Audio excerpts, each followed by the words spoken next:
Good morning, everyone. Welcome to ModGolf Live. I'm your host, Colin Weston. My apologies for being on a couple minutes late here. Still working through some technical issues here, but I think we got everything handled. This is a redo. This is hopefully third time lucky with our guest here today. 2 weeks ago on Monday, we didn't have her on because I was sick as a dog, had the flu, so that wasn't going to work. Then last week, we had some Wi-Fi issues. We weren't able to do that, but you know what?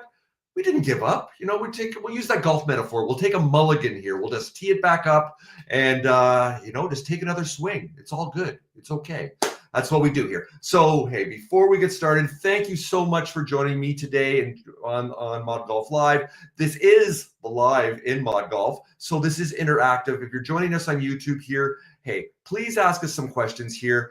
We want to make this interactive. Once you get to start to know our guest, Gianna Rojas, who we'll have on in a second here.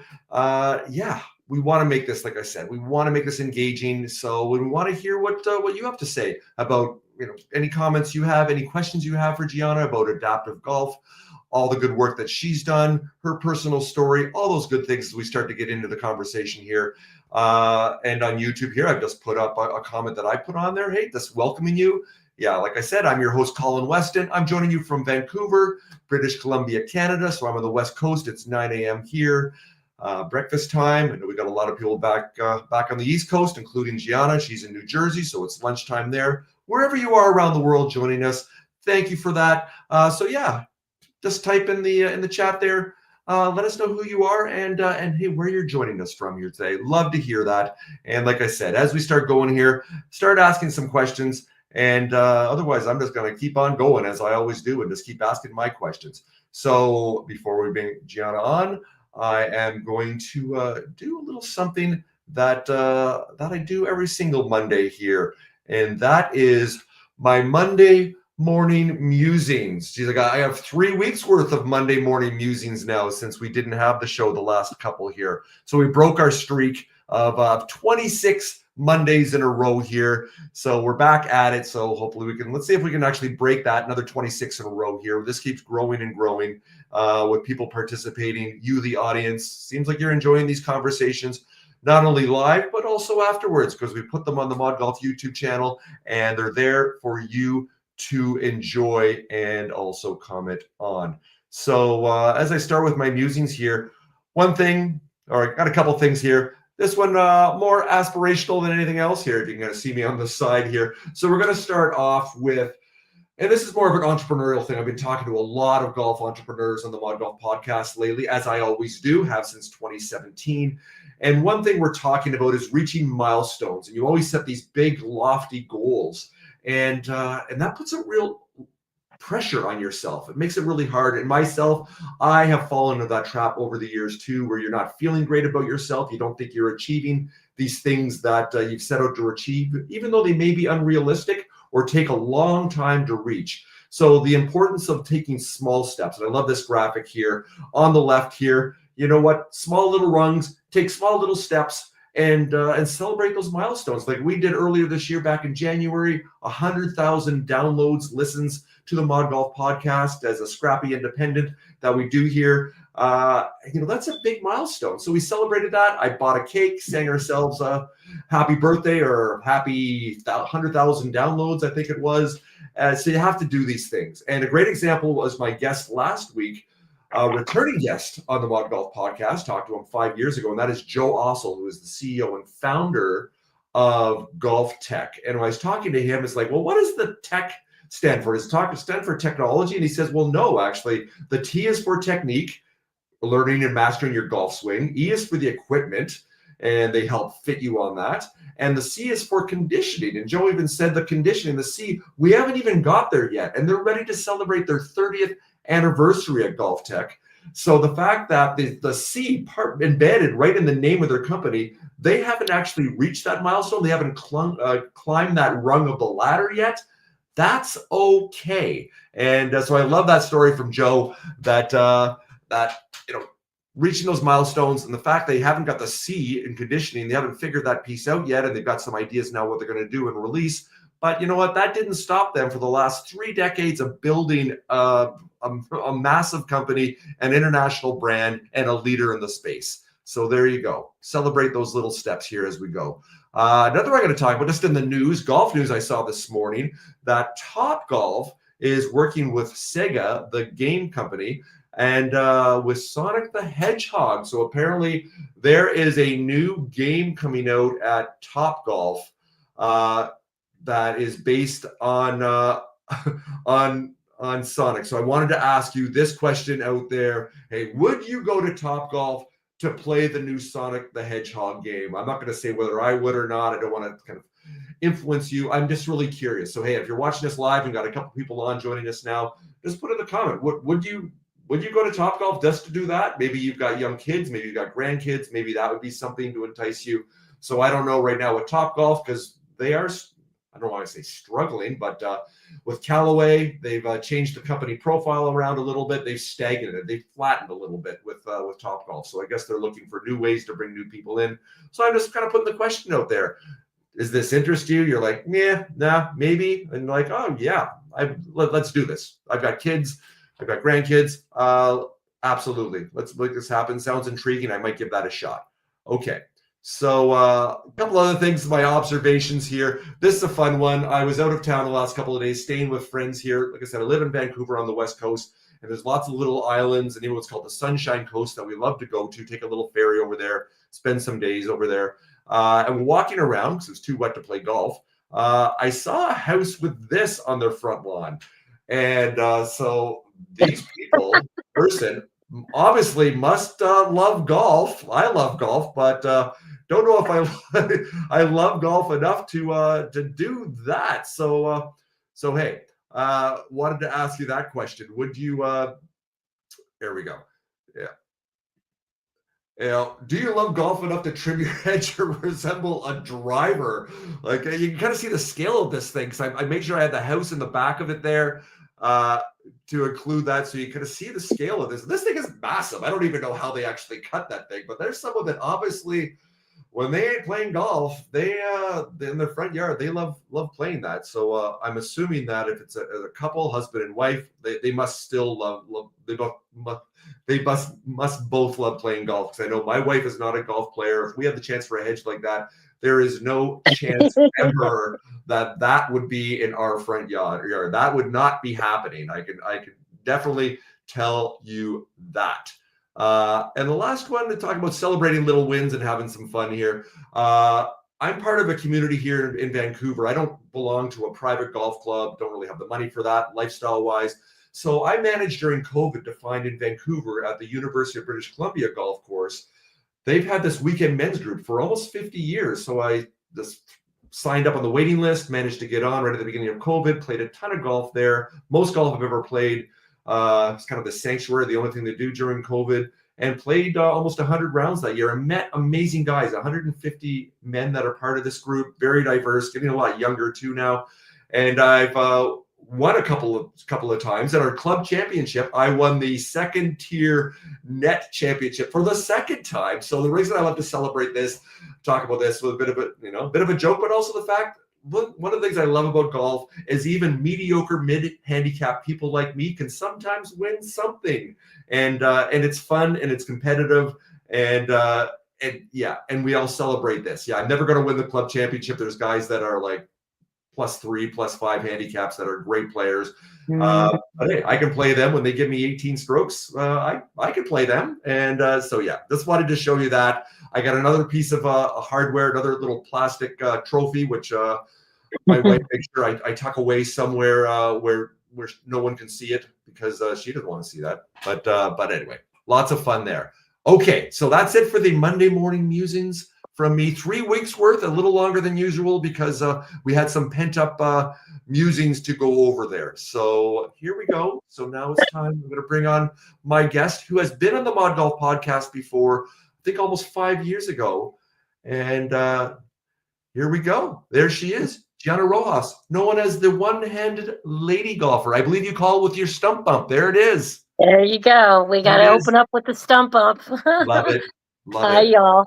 Good to see you again, Colin, Gianna. it's great to see you. Yes, persistence prevails. Absolutely. So all your little small steps and your musing there, those right align with what we encourage people to do in our side of the golf atmosphere. Absolutely. Adaptive golf is a growing topic, as you guys probably have been able to hear. Over the last couple of years, the USGA has embraced adaptive golf into their championship schedule, which validated us big time, validated us as we are golfers first. Some of us just happen to have this, that, or the other, just like any other golfer. And, you know, to your point of your musings, the biggest progress comes in those small steps. That's where that growth happens. And what we do in our a little bit about us, Adaptive Golf is we're a nonprofit organization, and basically we are an advocate, we are an ambassador, we are um, a resource hub, we are an educational hub. As you know, over the years, Colin, we keep adding all of these different resources to our tool belt. And I just say that I'm just walking the talk. Basically, when I do something, I continue to try to help bring exposure to it, because I think that's where our biggest gap is that there's a lack of exposure, because everybody eventually will have something.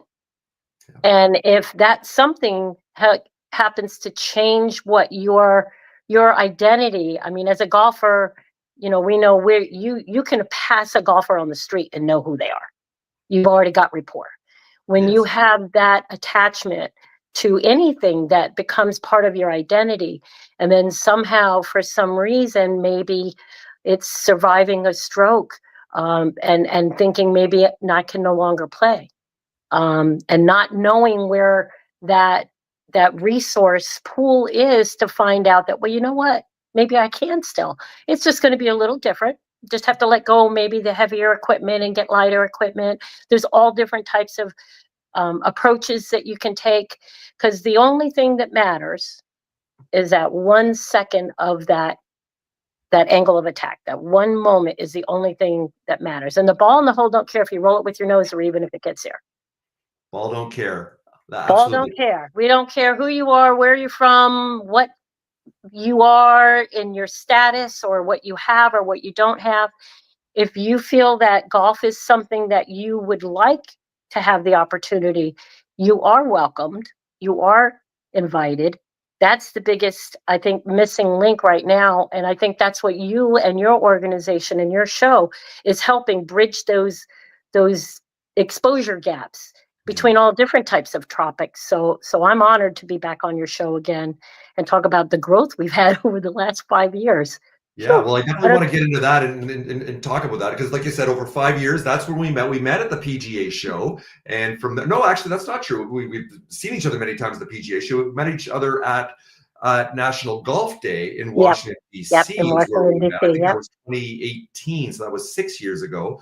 Had to have it on the podcast at the time. You shared your backstory and growing up, and how your struggle. You were bullied a lot, and how you kind of persevered, and how golf helped you in life. So I will include the link to that episode, so people can go back to listen to that. So we won't cover all of that, but I do want to ask you this. We don't have a long enough show to go all the way back. That is true. That is true. So a lot has happened. We'll include that link. So why don't we start with why don't we share with how you were introduced to golf with you, and how that became such a definitive part of your identity and your why.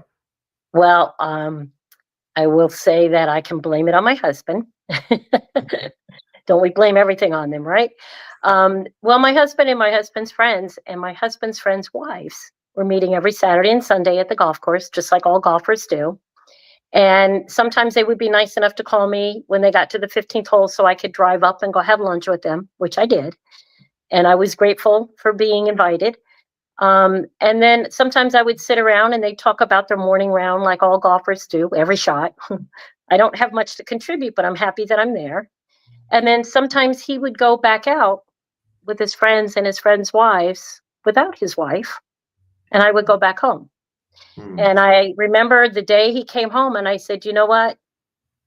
I would like to try this. If I can change a running baby's diaper in mid-run down the hallway, I think we could figure this golf thing out. Right. And the biggest challenge was finding out, where do you take me if you don't know what to do? If you lose me at gripping, you lose me at gripping. Where do Right. you take me from there? So throughout our journey to try to find my own resources, I developed all these amazing all these amazing relationships.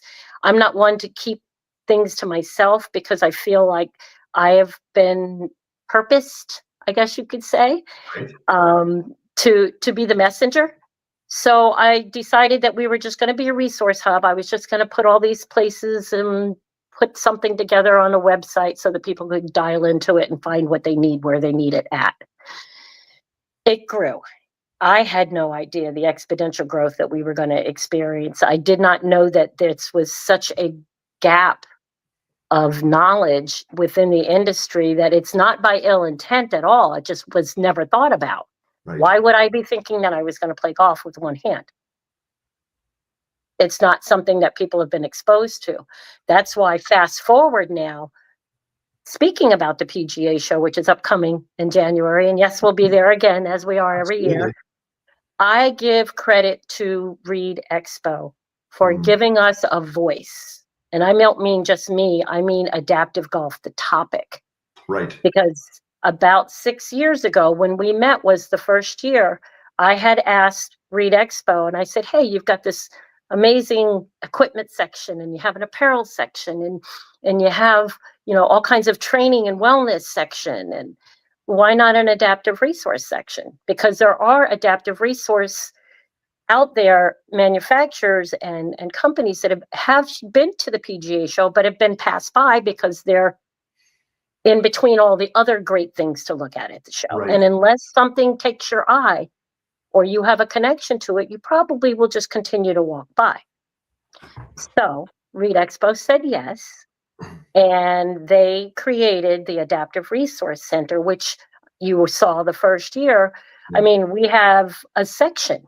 There's a section, adaptive resources now, and there's probably that first year, there was probably 30 of us adaptive athletes that were just there hitting balls for the whole 3 days. How can you walk by and not stop and ask a question or two? So that's really where I believe the credit goes to giving the voice, to give the exposure of what adaptive golf is. And it has just caught on fire since then. It's now part of the championship schedule with the USGA. I just came back. As you know, we were going to do this live from St. Andrews. Right. Yeah. Not to get too far ahead of us here, but adaptive golf is not just a regional, a local, not just a golf thing. It becomes part of the school systems. It becomes part of the special needs and special care residential areas. It becomes part of the physical and rehabilitative, all the allied health industries, mental health awareness. Golf just kind of touches so many other places that most people don't think of because they haven't been exposed to it. Yes. Yes, absolutely. So what I'm going to do here, I'm going to share the screen so people can see some of the things you're talking about. I do want to bring up the website with adaptive golfers and run through that. I actually talked about it a bit, but then you'll be able to let people see even more about the good things that you're doing there and the resources you have. But yes, you had touched on the Phoenix Cup, which was an adaptive golfers. It's like a Ryder Cup style play that you were invited to at St. Andrews. So tell you what, I'm going to bring this up on screen here, and why don't you run through this for us a little bit of what the Phoenix Cup was. Like I said, we were hoping to do it live from St. Andrews. It didn't quite work out a couple weeks ago. So tell us more about the Phoenix Cup and about your experience and what you left there, not only your golfing experience and on the course, but also what this meant off the course and the community that's been building and the other people that you met and the connections there too, and what it means to you. Well, it's kind of hard not to have a magical experience at the home of golf. But the Phoenix Cup was actually, believe it or not, this will hit close to home with you, was actually started with golfers with disabilities were playing as a Ryder Cup style match play type pan disability event. And it actually was created first with Canada and the Scottish golf and disabled golf and curling people. Okay. So that went on for many years, and it became a multinational team, the European team, as Canada was absorbed into the European team, and they became one team to head against the US team. Now, in 2018, I had the honor of playing as the only female on either team, Wow. and I played in a Ryder Cup, the Phoenix Cup in Rotunda, Florida, and that was in 2018. That match, that play went on actually an extra day, and during that whole experience, I bonded pretty closely with a lot of the European team members and their wives that came over. There was one experience that kind of bonded all of us probably for our life. There was a gentleman who came on the European team, came without his wife, was in his hotel room, went up to get changed to come down for pints. You know, they got to come down for pints. Right. And he didn't come down. They didn't have him at dinner. They thought maybe he was just tired and didn't go up and, bother him. They let him sleep. They went up the next morning. He didn't answer the door. He didn't come out for breakfast. And he had an unfortunate accident where he actually slipped getting out of the shower and hit his head and Oh gosh. did pass. So that was the first day. I am an empath person. I am constantly one of those people that have to come and support and help bring peace to this amazing act of whatever happened. And I kept in touch with them and I built a friendship with them. This year, I was honored and asked to play on the all countries European team to represent the European team. Right. As an ambassador, I already speak on a global level anyways, and I have a unified approach, just as I mentioned in my opening statements, that the ball in the hole don't care who you are or where you're from. And I was honored to play on this team. And during that experience, each of those team members, I think I bonded with even more during this past couple of weeks. They all brought us to their home clubs. They wanted to show us and host us at their clubs. And then we were invited to go play curling. So I've never curled before. So, I mean, to me, golf is a sport that brings people like nothing else. And it does bring people of all skill, all level, all ages, all abilities. And it's something that you can do a lifetime. It Mm-hmm. teaches so much to us about ourselves and our own self-management and taking equity in our own lifestyle choices. And that is really what my whole message is about. And it's not just necessarily two groups of only one characteristic or another. It is anybody, anytime, anywhere. I'm looking for me, that 13-year-old girl that nobody wanted around or nobody wanted on their team. I'm looking for her to say, you know what, say, not today, bully, you go play golf. I'm going to go play golf. You go pick on somebody else. Because it gives us self-esteem, it gives us confidence. So I am just still floating on cloud nine over this experience that we had, and then to have the opportunity to do it at the home of golf. Yeah. I'm a little tiny girl. I don't make 60 inches on the kid stick. I play with 12-year-old size clubs, as well as clothes and shoes. As you can see, my light up shoes in the background, I always have. You know those, right? Yeah. I always have those. I've seen them. For me, my next part of my journey, I just feel I'm getting drawn into supporting the area of bringing golf to kids that don't know that they're invited or maybe don't have the opportunity to have that. So that rolls into another topic that we'll make you're getting the first exclusive announcement on. I didn't tell you about it yet, but we'll stop at the Phoenix Cup and we'll move on from there. Nice. Well, thank you for that. And some of the Phoenix Cup, as I was rolling through there on the website, so you're on the European team, and you won. So that must have been Yes, fun. we did. Yes, we Yeah. did. Ole, Salvo ole, Big ole, Domingo. ole. Looks like I have my little plastic trophy there that I showed you with my name engraved on Oh, it. did you? We've got some pictures of the trophy. We'll get those up. We got pictures of the trophy, and I'm not sure if anybody is aware. There is a folklore of haggis. Yes. So we got strung along pretty much until we got out to Scotland about the whole haggis and the haggis hunt and all this other stuff. So they're really, you know what? This is what I enjoyed the most about golf in general. Just whomever, wherever, whatever. It's this connection. Yes. It's the social benefit that I feel is the biggest benefit, and that is a basic human need that it feeds. It doesn't necessarily mean that you're a good golfer or a bad golfer or a different golfer or an old golfer or a young golfer or black, white, purple, green. It, it, it, it's something that brings people together in different scenarios. It's no longer just 18 holes at the golf course. Yes. I always start my speaking with picture a golfer, and everybody pitches and closes their eyes. And I say, all right, hold on to that image. And when I'm done speaking to you, I don't want you to have an image. I want you to be blank at the end of the conversation, Right. because then that clears the space for anybody to be a golfer. Oh, I like that. I like that a lot.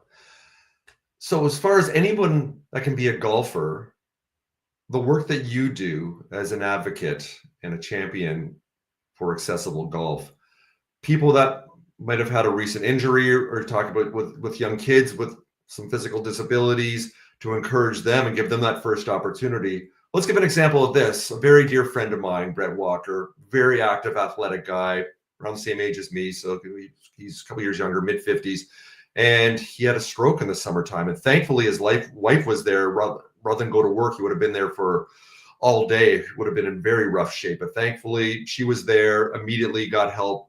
But he is still not back to where he was, and his right hand is not fully functional. May not get that back. And I've golfed with him, and it's definitely deteriorated a little bit for him, but he's still having a good time.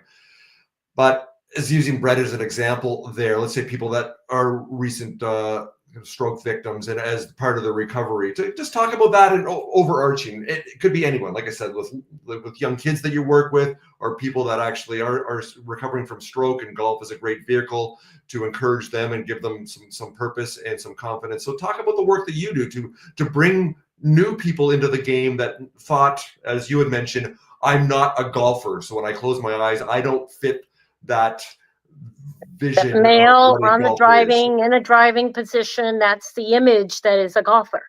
Yeah. And that's why that whole experiment that I do it before I talk to them, and then I ask them to go back to it again, and I want that to be a blank slate. That means I did my job.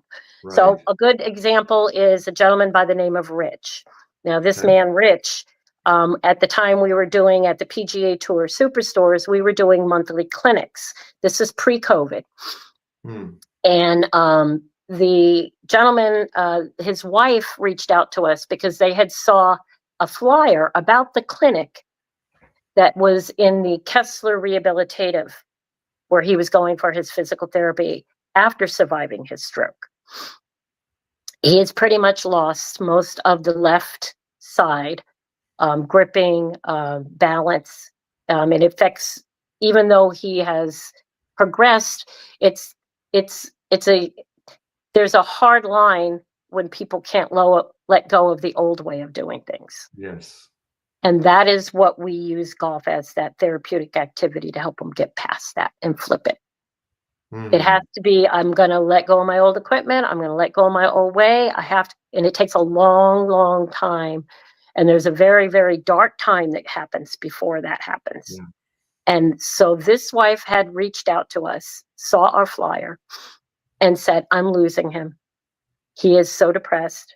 He's constantly in his mind. I've never got, and he was a golfer, like we talked before, a golfer you identify as a golfer. Right. And when you take your identity away from someone and they feel that they're no longer able to continue to be that person, it's a very hard time to get them to accept that we just turn into another person. Yes.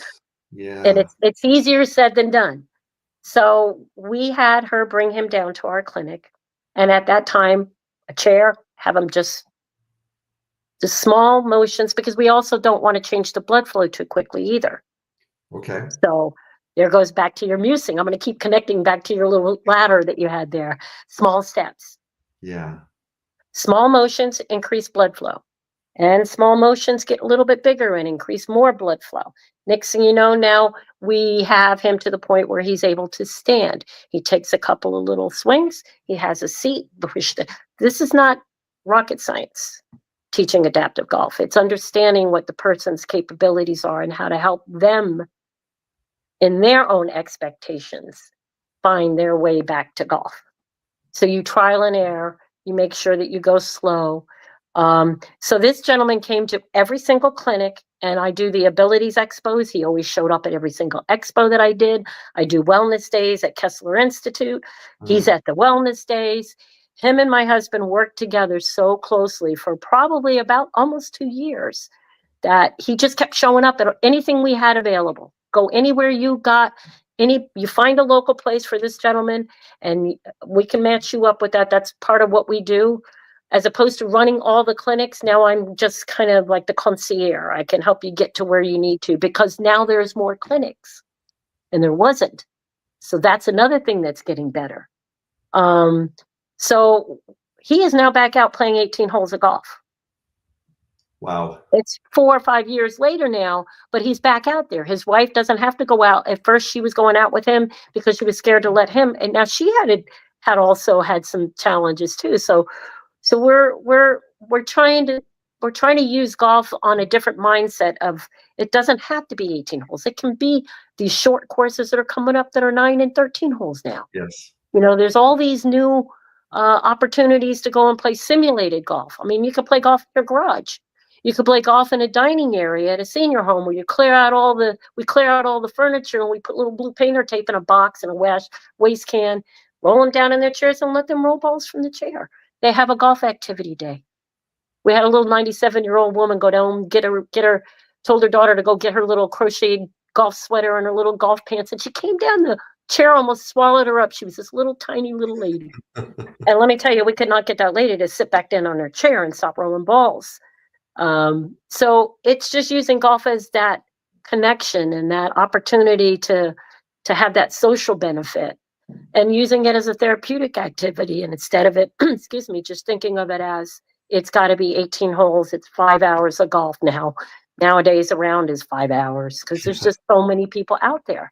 Yes. Which is great. It's encouraging. The best thing you can ever see is pulling up to a clubhouse and seeing empty wheelchairs outside. The best thing that makes my heart happy when I see even just one.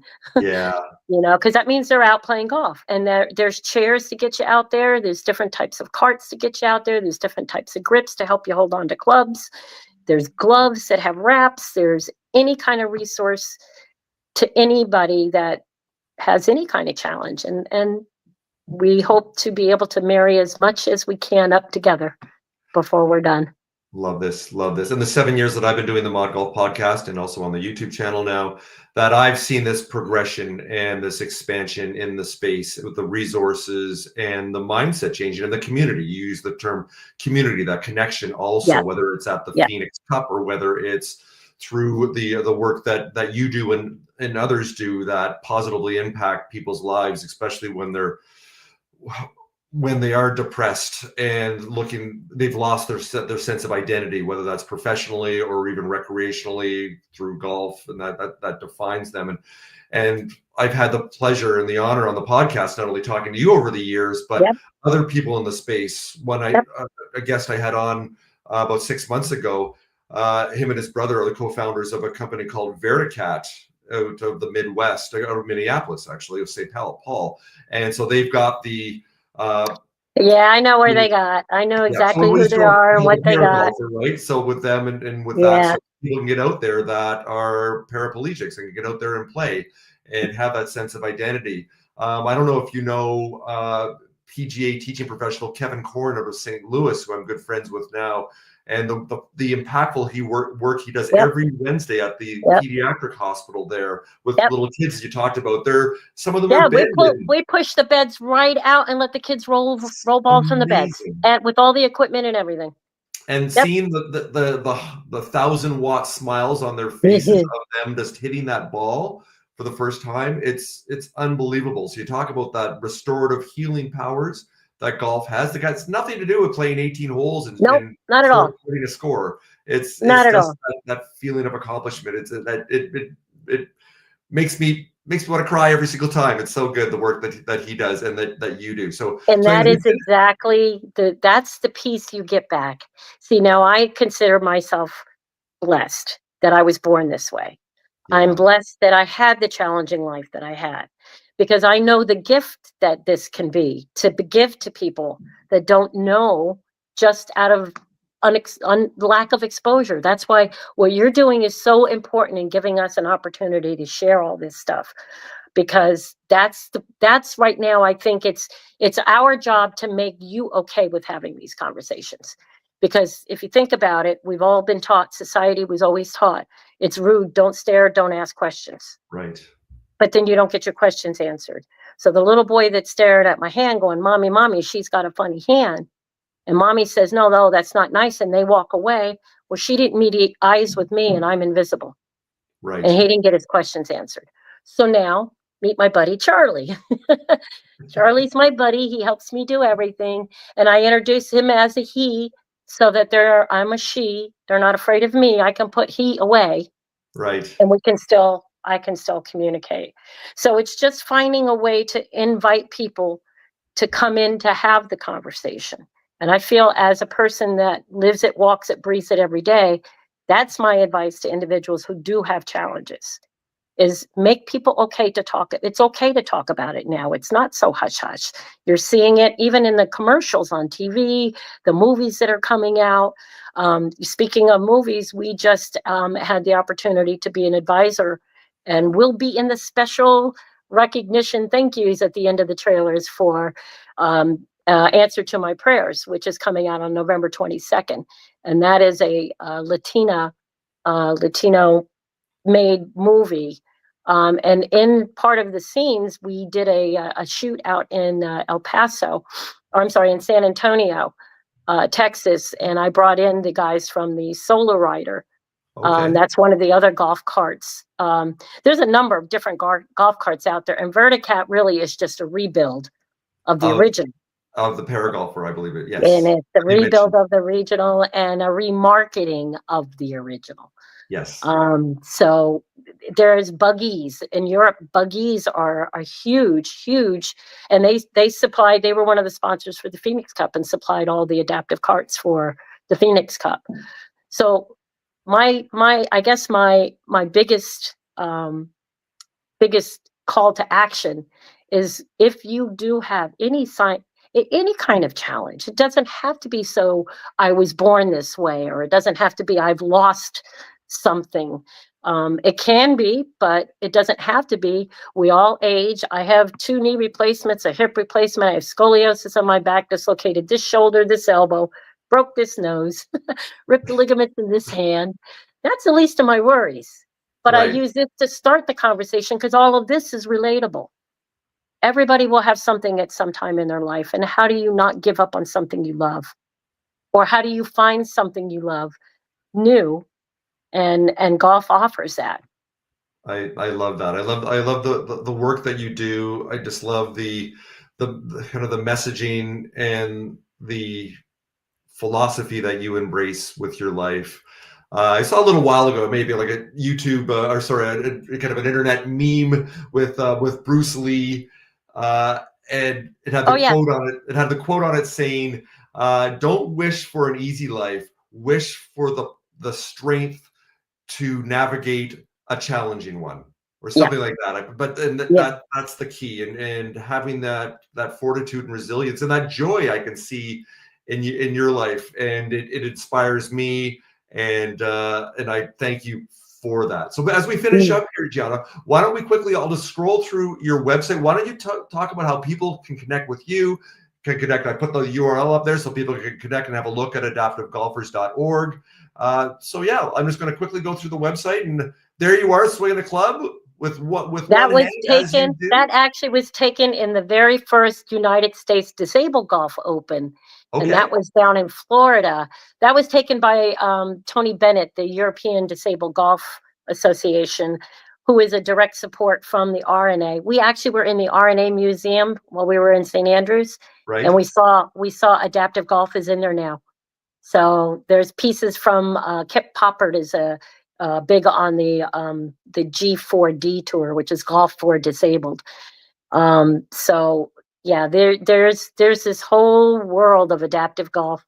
The best way really to get in touch with us is to give us in the contact us, give us a little message in there, and then that's usually where I pull a lot of our connecting. So you can go in and say, okay, I'm from this area and I have this challenge, and I will get you and match you up to the person. The Come Golf with Me there, if you go back to that, is about to change. That's part of my, if we have 2 more seconds, I'm going to make a formal announcement.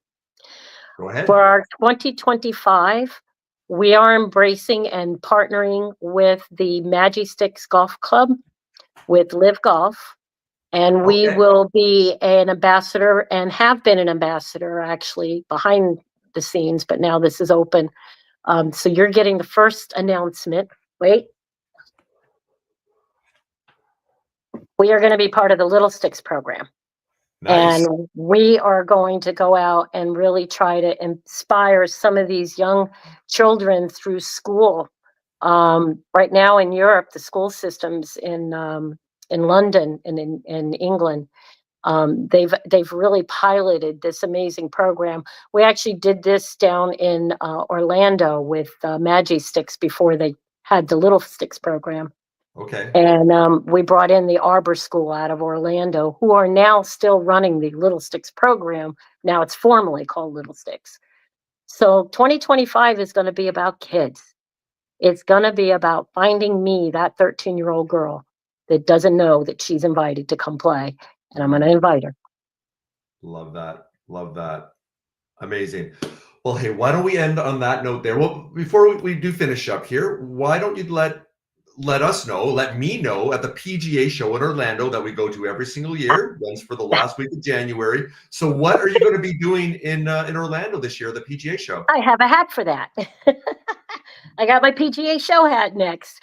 So yes, we will be in booth. I think it's 1090. We will be. Usually, we're in the right next to the wellness and training aids section. We have another resource center again this year, and we'll be there. On Thursday evening, the movie that I spoke about a little bit, we're going to be hosting a red carpet premiere on Thursday evening during the after show parties. So please make sure you come by, Colin. You've got a VIP invite. Aw, thanks. Um, but we're just going to do our usual. We are there for you to come try it our way. Everybody that comes to the booth, I'll blindfold you. I'll have you hitting golf balls. I will have you hitting golf balls from a seated position. We'll have you hitting one-handed. We want to transfer that feeling of standing over the ball and going, "Oh no, I don't think I can hit this. I can't see it." Right. We want to transfer. So it's a transfer of knowledge. It's really an educational piece. If anybody is so inclined, and we rely on the benevolence of others, you're welcome to make donations. But definitely come by and see us. We'll be there on the show floor all 3 days. We are not going to do demo day this year. It just is. It's gotten a little bit pricey. Right.